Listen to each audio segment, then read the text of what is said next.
عندما اليوم نقول أن هناك تمثيل للكرد أو يجب أن يكون تمثيل للكرد، قسد لا تمثل الكرد. قسد يمكن عندما الحكومة السورية أعطتها حق بمثلا ترشيح محافظ للحسكة أو نائب لوزير الدفاع صحيح، ولكن هل قسد تمثل جميع الكرد؟ لا، لن يقبل جميع الكرد، هي تمثل ربما جزء من الكرد، وأعتقد أن أكثر الكرد الموجودين في دمشق أو في حلب أو في غير المناطق لا يقبلون ذلك. وهل أحمد الشرع يمثل العرب؟ العرب أم السوريين؟ هل أحمد الشرع؟ لا العرب. هل أحمد الشرع يمثل العرب؟ العرب قصدك العرب السوريين أم الأمة العربية؟ ما لا العرب السوريين، هل يمثل العرب السوريين؟ انت ما قلت قصد تمثل الكرد السوريين، انت تمثل الكرد، مشان اقول لك مثلك، هل يمثل العرب احمد الشرع؟ انا اعتقد يمثل الاغلبيه من العرب. يعني يمثل الأغلبية الطائفية التي تدعمه، ليكون معك دقيق مشان بعدين نتناقش بالموضوع. بعدين أنا بدي ناقشك بموضوع، أنت عم بتقول لي الجيش السوري، أنا بالنسبة لي إذا بدي ضل بعمري يوم واحد لن أقبل الإرهابي التركستاني ولا الإرهابي الشيشاني ولا الإرهابي الأوزبكي. والله عبد الله المحيسني يا أخي، عبد الله المحيسني معقول هذا مصنف كان إرهابي بالسعودية وجاي 4 وزراء عم يحتفلوا فيه إنه عم ياخذ شهادة دكتوراه بدمشق.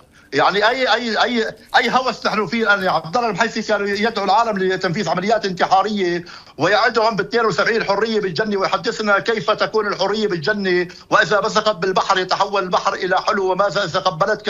هذا بده يمثل الشعب السوري ولا الارهابي الثاني اللي جاي من اوروبا، ولا هذا اللي جاي من السنغال اللي معه جنسيه فرنسيه اللي عنده معسكر لحاله؟ هؤلاء الجيش السوري. ولك يا سيدي حتى ابو عمشي اللي قتل الكرد في عفرين وقتل العلويين بالساحل ومعاقب بريطانيا، قائد فرقه في الجيش العربي السوري. اي جيش عربي سوري؟ بعدين نحن بدنا نسحب سلاح قسد. انا متفق معك.